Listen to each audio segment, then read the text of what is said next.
Hope you're having a great day. Welcome to the Ricky Mathews Show from the Citizens Bank Studio as we continue to celebrate so many incredible people working across the state of Mississippi to make this such a great place to live, work, and play. Listen, one of the things that makes this such a great place to live, work, and play is that we've got leaders across the state who are willing to work together to continue to focus on things like our transportation infrastructure. You know, I often say this when I talk to mayors and others about infrastructure. It often is not the sexiest thing to talk about when you're thinking about the wonderful things that Mississippi might be doing. But boy, without great infrastructure, we're kind of toast. The infrastructure, especially when you think about roads and highways and bridges, create incredible opportunities for us to get around, for people who are traveling here to be able to enjoy Mississippi, for us to have economic development. There's so much positive that comes from that. And Mississippi was at a crossroads in this past legislative session as we began to really consider how do we determine how we're going to fund roads and bridges and highways going forward in Mississippi. And I'm thrilled that the director of the Mississippi Department of Transportation, Brad White, is going to be joining me today because he's been steering the state towards stronger roads, bridges, and a stronger transportation infrastructure. And we have some great successes to discuss as it relates to this past legislative session. So without any further ado, let me bring my friend Brad White into the conversation and just say, first of all, good morning to you and congratulations to you as well, Brad. Good morning. It's good to be with you. Thank you for having me. So you heard how I started the show, but it is true, man. It is not necessarily the sexiest thing in the world, but it is the most required thing in the world if we want to have economic success, isn't it? I agree. Yeah. Like what we like to point out, it's one of the major core functions of government. And when you look at all the other core functions of government, they can't do or carry out their mission if we're not carrying out ours. I mean, it doesn't matter how good the healthcare facilities are, how good citizens' healthcare insurance is, if the ambulance can't get to the hospital due to traffic, or how much money we invest in public education if the school buses can't cross bridges. So I think it is an integral part of our not just economic development, but community development and just the daily lives, so it's extremely important. Well, look, you and I have said this before, but when you think about your political background, the work that you've done throughout your career and so many important roles that you played, you're kind of a man made for the moment is the way I would look at it, because you're good at bringing people together. You went into that job with a serious strategic focus. In other words, you really wanted to understand what do we need to do to raise the bar for transportation across lots of sectors for Mississippi. So you can understand, where are we today and where do we need to be and what's the cost associated with getting there? And then as you begin to think about the funding mechanisms that were in place to help us get there, man, Mississippi was in a bad spot. And so you had to take what you were learning about the infrastructure requirements going forward over the next 5, 10, 15 years, combined with this really poor formula for determining how you were going to fund it. We had to change dramatically, or we were going to be in a bad spot, weren't we, Brad? Yeah, we had basically turned into a maintenance state. The Department of Transportation, with regard to the highways and bridges, we run two major programs, and one is the maintenance, the rehabilitation and the upkeep of the taxpayers' existing investment. And the other one is the capacity construction program, where we build out the system like we're doing on I-10 and in other areas around the state where the traffic has reached a volume that the current roadway was no longer sufficient, so we're having to build it out. And about 12 years ago, due to the funding issues that you're talking about, the commission had to make the unfortunate decision to do away with, or to basically shelve, the capacity construction program in order to divert all available funds to maintenance. And so the program that we manage that was designed to keep us from having traffic congestion around the state was basically not there due to the funding issues. Now, luckily, Senator Roger Wicker served in a key position when the Federal Highway Administration was being reauthorized 4 years ago, and was able to secure an extra $1 billion for Mississippi over that 5-year period. And that allowed this commission to go back into the capacity construction work. And the last few years, we've been very successful in getting federal grants outside of that to do work like we're doing on I-10 on the coast and in other places around the state. So it's nice to see an agency finally being able to get back to doing all the different things that one, our employees want to do, but number two, what the taxpayers expect us to do, And as the old saying goes, it takes money to do it. Yeah, and you know what, and we can gloss over this, but I think one really important point to make is that is around safety. I mean, the reality of having safe roads and highways in Mississippi are so darn important. But it was an extraordinary accomplishment when you think about the tax reform that was taking place. And I had the Speaker in the House, Jason White, on recently for an entire show, and we kind of broke it all down. How significant what they accomplished with this tax reform really was, because they did multiple things within the context of it. One of which, obviously, is addressing the needs of MDOT and your plan. We got through it, but I think as you look back on it, it really was an extraordinary accomplishment that you were able to get these points across, and the legislature and the lieutenant governor and the Speaker of the House and the governor all supported you in this effort. But how significant was it in your view? I think it was very significant. I mean, Senator Cochran used to always say the best way to get what you want is to deserve what you want.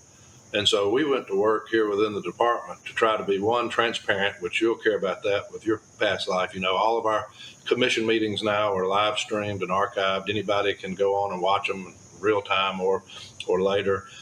We've redeveloped our 3-year plan in a way that we provide the legislature with a document that shows where every penny we spend goes, what projects listed by county, the termini of the projects, whether it be a paving project, a operational improvement, capacity project, or fill in the blank. We redeveloped our multimodal funds to try to have something that would empower the state to better leverage federal dollars. And so the last, few years we've spent trying to build that relationship where the legislature could build something that I'm not sure they always had, which was confidence that they could trust the department to do with the money that they give us what their constituents would expect. And so with that level of transparency and I think professionalism, we've got a wonderful staff here of people that come to work every day, and their only goal is that of public service. I mean, most all of them could go into the private sector and make more money. So we've got a good team of people that have worked hard to be completely open and honest and do the work of the people. And I think that helped the legislature get to a point to where the leadership under the Speaker and the Lieutenant Governor were able to get the votes together to say, okay, I believe that we can invest this money with the Department of Transportation and know that it's going to go directly where the rubber meets the road for our constituents. And so it is meaningful. And by the time the full 9 cents is engaged with us, I think it's going to be in the neighborhood of $180 million annually that we'll have in dedicated additional revenue. They have a component involved in the legislation that addresses inflation, which was one of the key things left out of the 1987 4-lane program. So it was monumental that they were able to do that. But I think they were genius in the way that they put that tax bill together, because I don't believe that the fuel tax increase could have happened as a standalone bill. It had to be in an overall restructuring of our tax model to where it was a net cut for the taxpayers around the state and moving more to a user-based type of system, which I think, made sense. So I commend the legislature for taking those steps. I know it was a tough process for everybody to go through, but at the end of the day, investing in our transportation system around the state, I don't think is something that if we do it properly, that the taxpayers will ever regret. I was doing some reading this morning about the Highway Safety Improvement Program, and of course it's hurricane season, so you think about having flood-resistant routes. You think about evacuation routes. You don't think about things like signage and barriers, and I mean there's a lot to this. If your goal is to make the roads safer, and ultimately what that means is reducing fatalities, it takes, there's a lot to do. It's more than just building a highway, isn't it? Oh, absolutely. I mean, one thing that we do now that was not always done, and you could see how it wasn't done on, say, Highway 49 all the way up to Jackson, is a lot of times working with Federal Highway, when we do new projects, we purchase right-of-way now with limited access, which is meant to have a system that you don't have driveways every 5 or 10 feet. And sometimes that can be problematic for some, but it does give us a system that is safe. It gives us a system that, especially in y'all's case, in the case of a hurricane evacuation, people are able to get on the road and get out of town without a lot of oncoming traffic. It just helps us maneuver vehicles and traffic in a much safer way. So over the last several years, you've seen the Federal Highway Administration in the administering of its program around the state move to more ideas to make things safer. Yeah, that is for sure. Hey, when we come back, we'll actually expand a little bit on the conversation around the hurricane season, and there's a lot more to talk about. There always is when it comes to MDOT. We'll see you after this. Welcome back to the Ricky Mathews Show from the Citizens Bank Studio. We're visiting with Brad White. He's the leader of the Mississippi Department of Transportation. Has a terrific board that he works with of commissioners. And as we discussed in that first segment, they've had some terrific success working with the legislature and our state leadership to be able to align how does MDOT go forward. You know, in fact, I had Austin Goldine from Golding Barge Line on my show this week, and we talked about that. One of the things the Biden administration had done is, and you and I have talked about this to some extent too, is forcing EV be by a certain date, which made no sense. And, you know, the energy sector was not able to adjust to that. Now, the energy sector has done a terrific job of investing in cleaner energy, and I mean, massive investments in that regard. And then the automotive industry, I mean, just recently, just in the past week, you saw that Ford has announced that it's going to be converting one of its plants from a gasoline-based plant to one that's going to be EV. They're going to be producing EV. So we're going to see over the next 10, 15, 20 years, we're going to see a continual move toward EV. EV is going to get better. You're going to see batteries get better, but gas and fuel is going to be part of what we do for many years to come. But if everything were based on just fuel, at least how we fund MDOT, that would be a very serious problem. But it was interesting listening to Austin talk about that, the way the energy sector has begun to calm down a little bit now, so that we can have a more rational approach toward EV. You probably have been pleased to see that as well, haven't you? Yeah, I mean, I never really believed, just from a personal philosophical view, that it was government's role to prop up, the EV industry. I think that the private market ought to drive that, as people want to purchase EVs more, than the charging stations ought to be built out more by people that are doing it from the standpoint of a business perspective, not government trying to do it, to force it.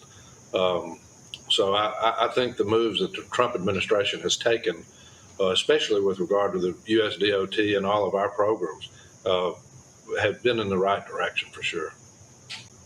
Listen, I mentioned that as we were, going out of the last segment, that MDOT's role in the aftermath, even before a hurricane, in terms of planning and making sure evacuation routes are where it needs to be, in terms of coordinating with places like states like Louisiana on contraflow, and then the aftermath. I mean, there's a lot of planning that goes in, and we've had a really quiet season so far. Let's hope it stays that way. I was conversing this morning with one of my meteorologist friends, and for now, this high has kind of protected us, but we got a long season to go, and eventually this high is going to kind of move away, and something will probably get in the Gulf, and we'll have to contend with it. You don't wait for us to get threatened, though. It's just part of the gig at MDOT to be very aware and prepare and make sure people are safe. And that's a big bucket for you guys, isn't it? Yeah, I mean, our maintenance forces, they start early on, especially if we see a storm coming, depending on the severity. I mean, I've seen them go out and make sure all the equipment's ready, make sure it's strategically placed around the region, even going as far as sometimes taking the traffic signals off of the poles and the wires just to make sure they don't end up as projectiles, to do further damage. One thing, Governor Reeves says a lot, that as a result of Katrina, that one thing that Mississippi gets right is how to deal with storms. And partnering with the Emergency Management Agency, MEMA, we have a strong partnership with them that everything kind of works hand in glove. And I'm real proud of our folks. And, talking about that with the anniversary of Katrina coming up, I'm mindful of Governor Barber telling a story that you may have heard, that when the storm had passed and they were trying to get the National Guard and Highway Patrol and all the first responders down to the coast to the people that needed help, it was the maintenance crews of the Mississippi Department of Transportation that were the tip of the spears with bulldozers and chainsaws and things cutting through Highway 49 to make a path where everybody could get there.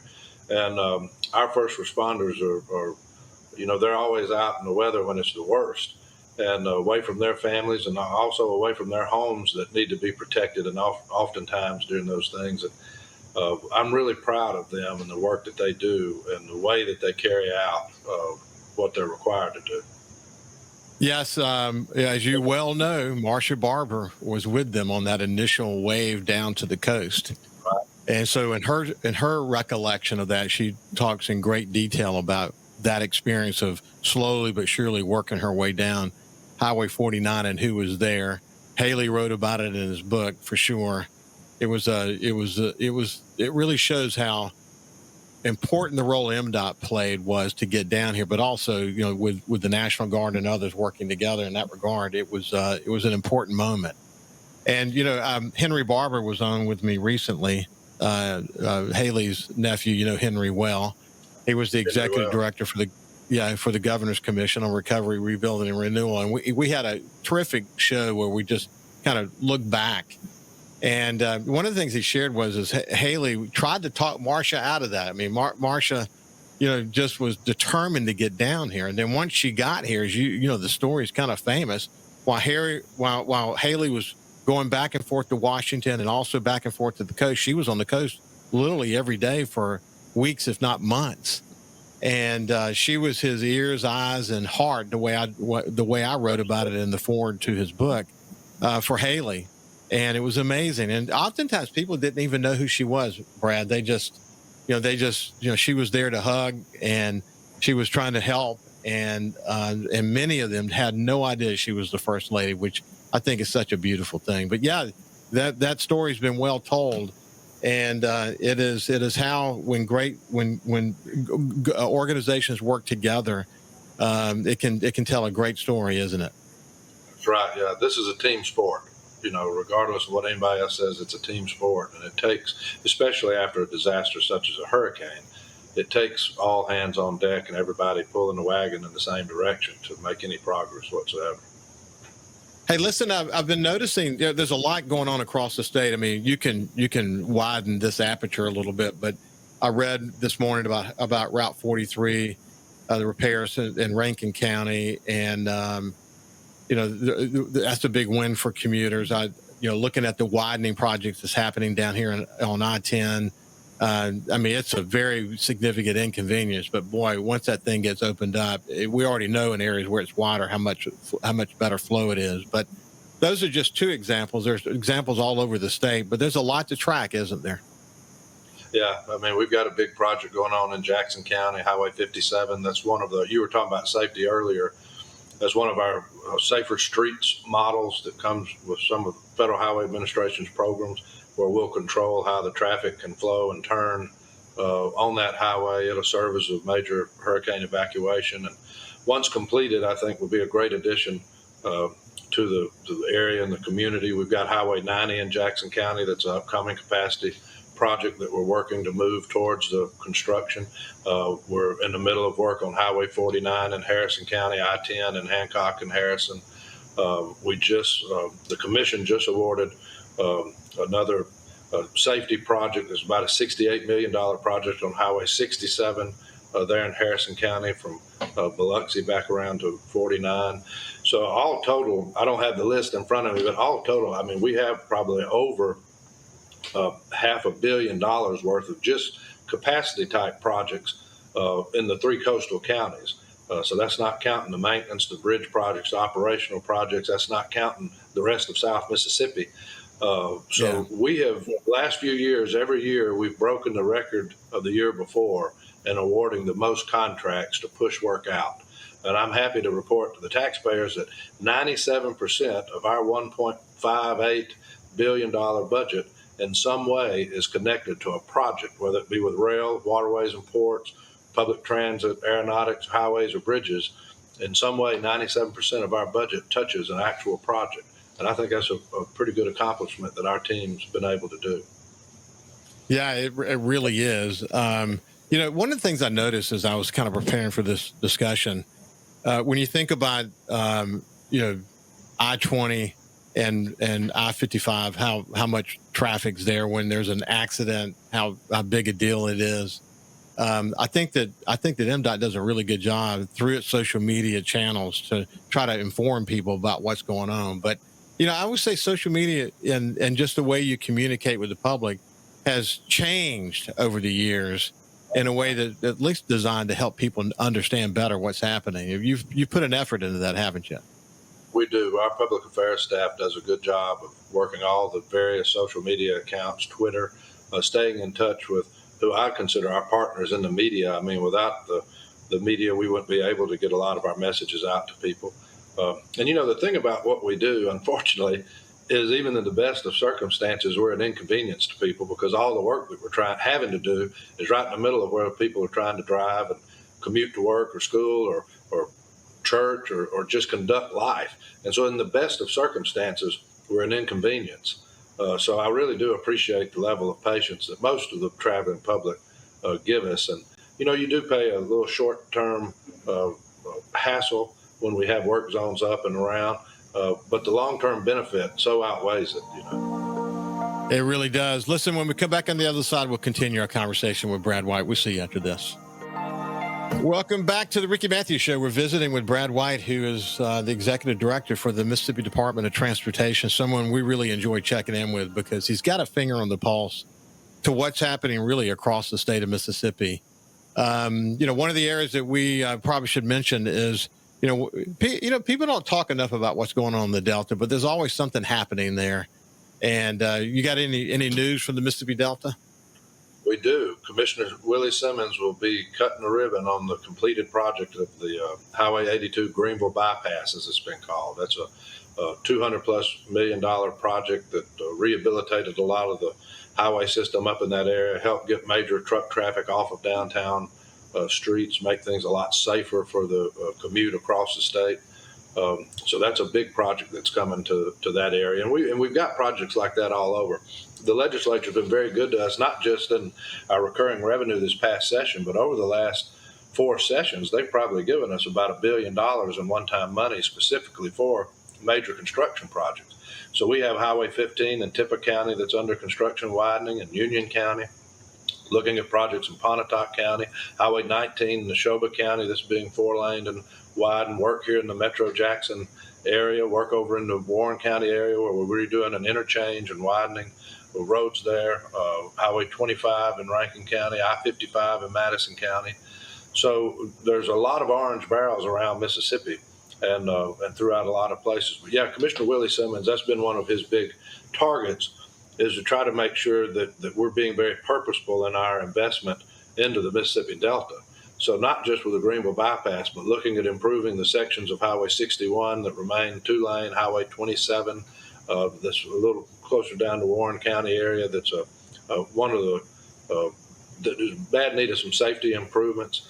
But looking at projects that we can be purposeful and trying to invest funds that will help the area and help promote economic development and just better quality of life. Yeah, of course, I have a place up in the Mississippi Delta, so I spend time on Highway 17 and 420 and lots of time on 82. When you think about the highway system in Mississippi in general, not just the Mississippi Delta, the back roads that you guys are responsible for, the back highways, there's a lot to say grace over, isn't there, Brad? We have over 33,000 miles of highway that we have to maintain. We have over 5,000 bridges to maintain and keep inspections going. It's an asset that is valued at somewhere around $67 billion. And we have about a $1.5 billion annual budget with which to try to maintain it and to continue building it out.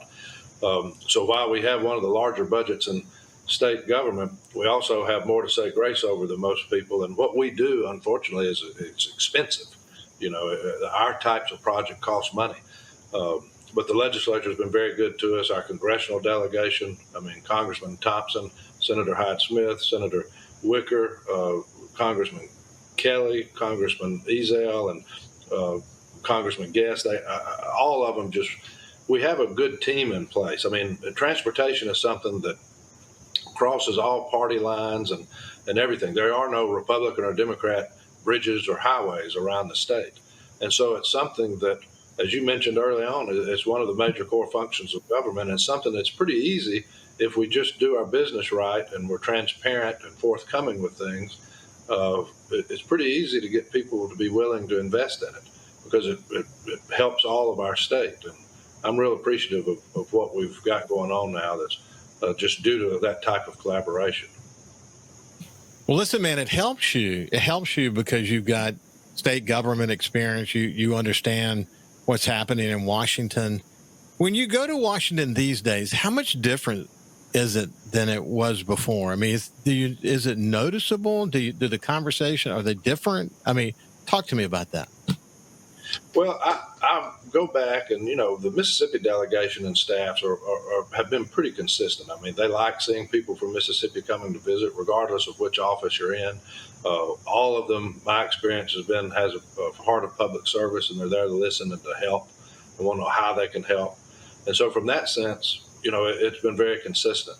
I attended a meeting at the USDOT here a couple of weeks ago with Secretary Duffy and some of the undersecretary, and they met with several of the CEOs around the state from State Department of Transportation as we begin this conversation of the reauthorization of the Federal Highway Administration, which is where all of our federal program dollars come from. And I'll tell you, Ricky, I left that meeting thinking this has probably been the best meeting I've ever attended in Washington as far as feeling like we actually got something done. We were talking about what are some real practical, pragmatic ways that this law can be drafted, not just in providing money, but providing flexibility within the law, providing better channels, better common sense, applying common sense to how we carry out our mission to allow us to do it a little quicker and a little more efficient than we've been done in the past. There's one thing I've noticed with President Trump. I do believe if he wasn't president and had to pick a cabinet position, I think he would want to be Secretary of Transportation because he likes to build things. And my observation from listening to Secretary Duffy is that the instructions they're getting out of the White House is let's cut through the red tape and let's make sure that these states can take the resources we're giving them and get the product delivered to the taxpayer as soon as possible and as efficiently as possible. And so that was music to my ears to hear that we're going to try to make government operate a little more functional and more efficiently than what we may have in the past. So I feel real good about things. In that sense, it's a positive change for sure.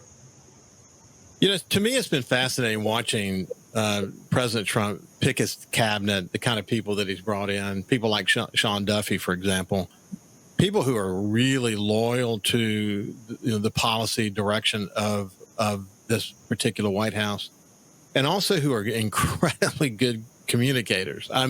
Dude, they are good communicators. Most of them made a living communicating, but that's not, their living wasn't initially in communication, but working for a major network. But many of them passed through, or at least were regular guests on networks. Mm-hmm. But their ability to communicate and drive forward and do so in a way that people can understand it, and that sort of that practicality, that which they say the common sense approach to how they're going to approach government. Even the New York Times recently had to say that this administration is incredibly aligned, and no one can argue with how quickly they're getting things done and how much they're getting done because they're so unbelievably aligned. You think about what Sean Duffy has faced with the FAA and other challenges. He doesn't seem to have faltered a moment during all of that. I mean, what did you perceive in that meeting? No, I mean, I think, one, he's a good communicator. I've always believed that people are normally down on what they're not up on. So if we're not communicating to the public the facts surrounding some of the things we're doing and what they're seeing doesn't make sense, it's natural to expect people to be critical. So it's important for those of us in government that's providing a service to do the best we can in explaining what we're doing and why we have to do it. Otherwise, people won't know. And I think Secretary Duffy is a great communicator. But the other thing that they've done, from my perspective within the USDOT, is they put together other folks that are just a really good team. And everybody knows what their role is, and they carry that out.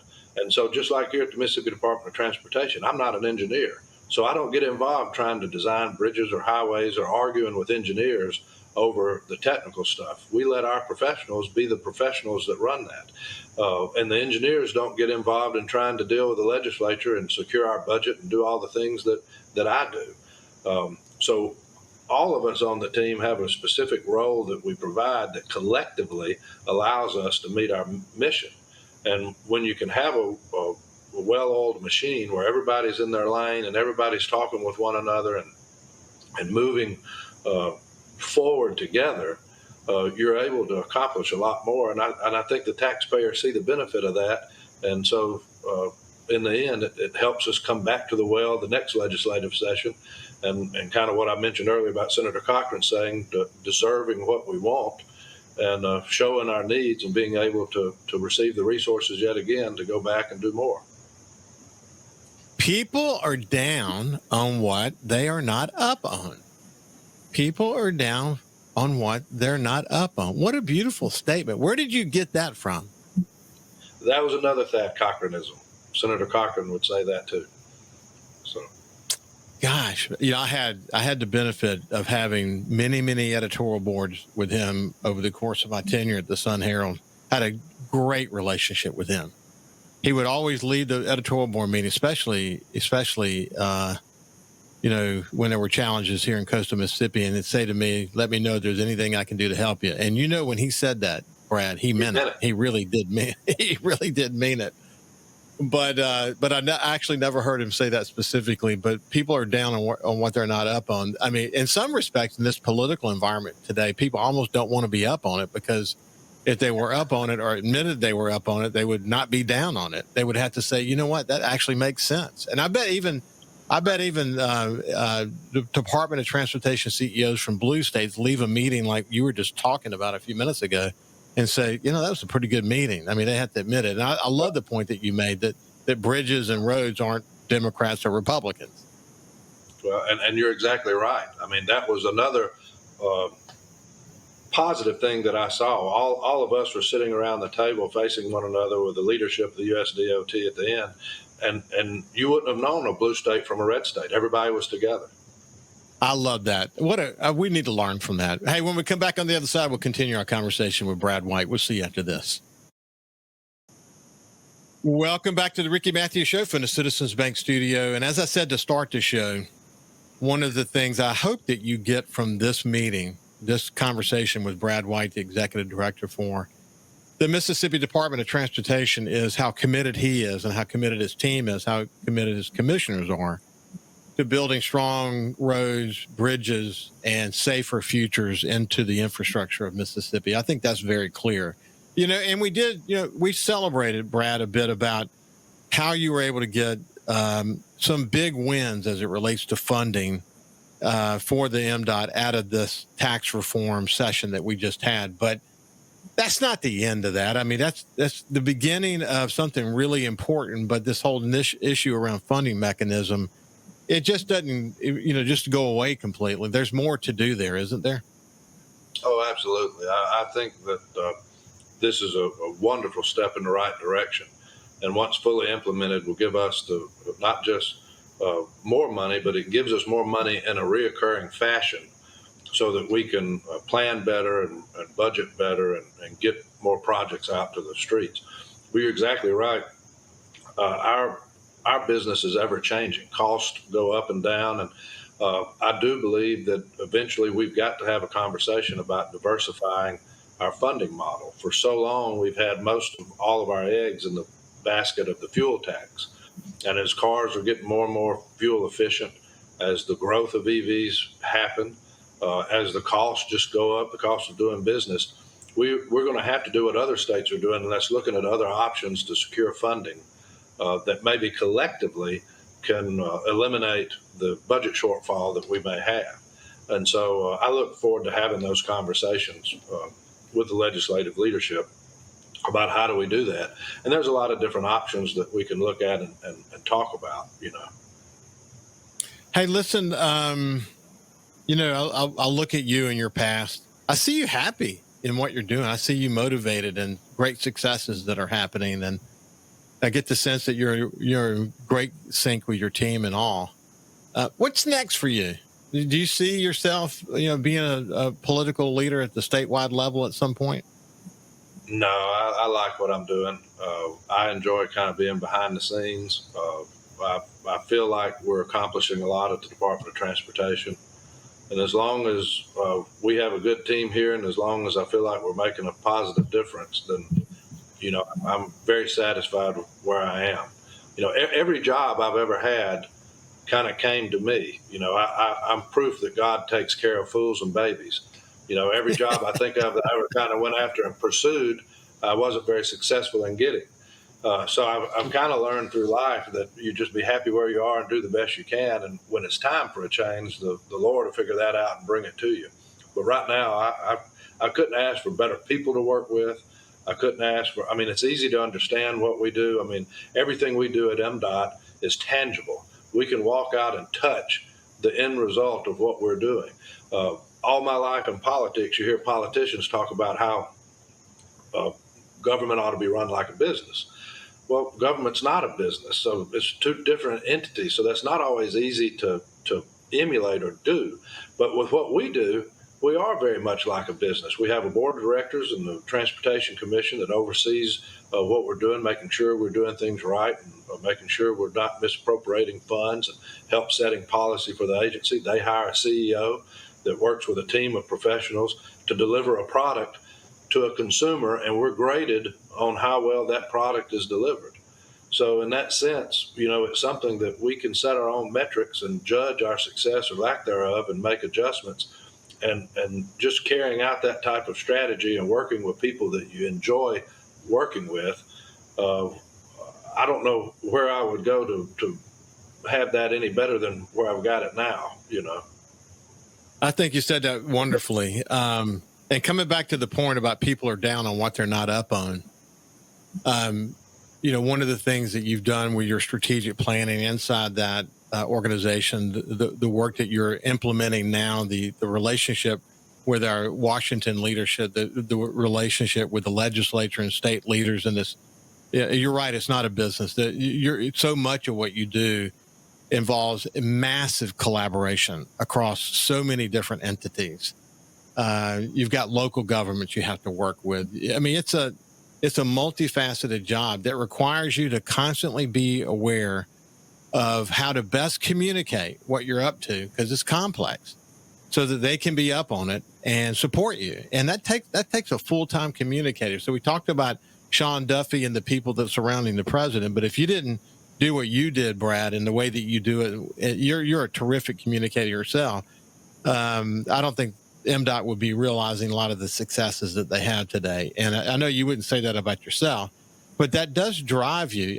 You have a bit of a competitive advantage over others because of your past and the experience that you've had and understanding how to communicate with certain entities.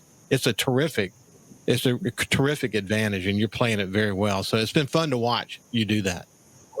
Well, thank you. I've benefited from being around a long time and knowing a lot of our leadership within the legislature and the congressional delegation personally. And so it does help when you have an existing relationship with people and you're able to talk and trust and you've already earned trust, that makes it easier. But again, talking about people being down on what they're not up on, engineers normally aren't very good communicators. And if I've done anything for MDOT, it's more been able to shine a light on the positive things that we do that people didn't know about. Give you a perfect example. We were putting some fencing around interstate bridges to get rid of the homeless people, and people thought that was mean. Well, we weren't being mean. We were just trying to keep fires from the bridge that would, complicate the integrity of the concrete. So there's a lot of things we do that we just weren't communicating very well. Yeah, I get it. We're out of time for the day, but Brad, it's been a pleasure to spend some time with you. Thank you very much. You bet. This has been Brad White from MDOT. Have a great day, and we will see you tomorrow.